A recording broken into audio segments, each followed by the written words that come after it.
સુરત જિલ્લામાં ભારે એલર્ટને લઈને તંત્ર સતર્ક બન્યું છે। શહેરના અનેક વિસ્તારોમાં વરસાદ વરસી રહ્યો છે। તંત્ર દ્વારા અગમચેતીના ભાગરૂપે પગલાં લેવાયા છે। પાંડેસરાના ગધાનગર ખાતે પાલિકા ટીમ ખડે પગે છે।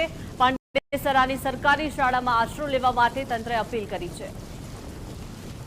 इसकी संभावना होने के कारण आप सभी नागरिकजनों को अपने परिवार प्रति जगह शाला क्रमांक 219-220 गुजरात हाउसिंग बोर्ड पांडेसरा पर स्थलांतरित होने के लिए नम्र विनंती।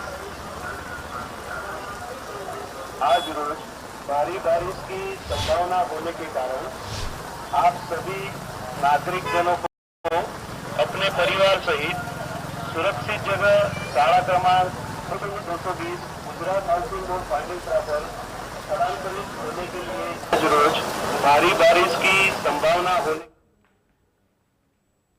સુરત સહિત જિલ્લામાં રેડ એલર્ટની આગાહી છે તે હવામાન વિભાગ દ્વારા આપવામાં આવી હતી અને તેની અસર છે તે હાલ શરૂ થઈ ચૂકી છે અને તેને લઈને સુરત મહાનગરપાલિકાનું તંત્ર હાલ સુસજ્જ જોવા મળી રહ્યું છે। ખાસ કરીને અતિ ભારે વરસાદના કારણે જે વરસાદ પાણી ભરાવાની શક્યતા રહેલી છે તે વિસ્તારોમાં પીઓએસ સિસ્ટમ દ્વારા લોકોને સ્થળાંતરિત કરવા માટેની કામગીરી તો કરવામાં આવી રહી છે, પરંતુ આ પીઓએસ સિસ્ટમ દ્વારા લોકોને સલામત સ્થળે ખસી જવા માટેની પણ ખાસ અપીલ છે તે કરવામાં આવી રહી છે।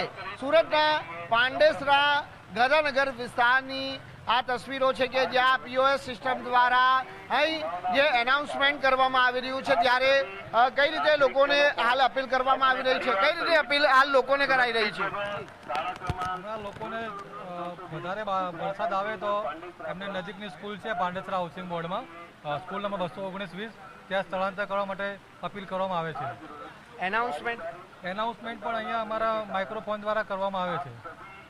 બિલકુલ જે પ્રમાણે આપણે સાંભળ્યું હશે કે ખાસ એનાઉન્સમેન્ટ અહીં કરવામાં આવી રહ્યું છે અને તાત્કાલિક ધોરણે લોકો છે તે સલામત સ્થળે ખસી જાય તે માટે ખાસ અહીં અપીલ કરાઈ રહી છે, કારણ કે હવે ધીરે ધીરે વરસાદની તીવ્રતા વધતી જઈ રહી છે અને તેને જોતા જે ખાડીઓના લેવલમાં પણ હવે વધારો થવાની પૂરેપૂરી શક્યતા રહેલી છે અને તેને જોતા જ તંત્ર તરફથી અગમચેતીના પગલાં છે તે હાલ ભરવામાં આવી રહ્યા છે।